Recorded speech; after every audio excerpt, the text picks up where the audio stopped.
Aquela época, a... daí todo mundo chegava e falava, pô, Diego, como é que alguém podia descobrir um crime daquela época lá?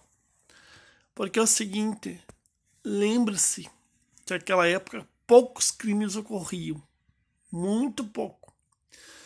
De 1920, 30, 40, 50, 60, e aqueles que ocorriam no Brasil geralmente abalava a opinião pública.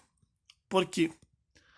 Porque por não ter muito crime naquela época lá, ou pela imprensa geralmente ser mais difundida, porque não tinha.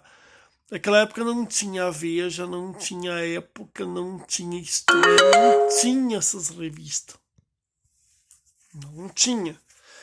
E aquela época também, por não ter não ter essas revistas, geralmente ficava um ar.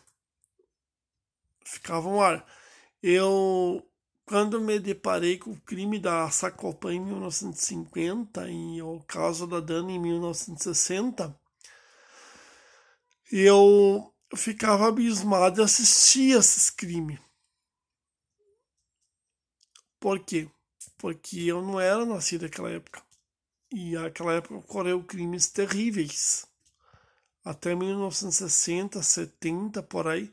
Aí 80 que começou a ocorrer casos mais famosos em 70, 80, porque a Veja é de 1960 e pouco, 1960, e a Veja até então começou a cobrir sobre alguns casos.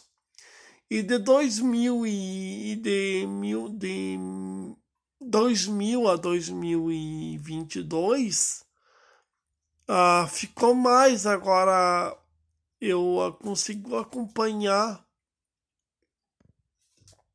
com certeza em relação ao que ocorria naquela época.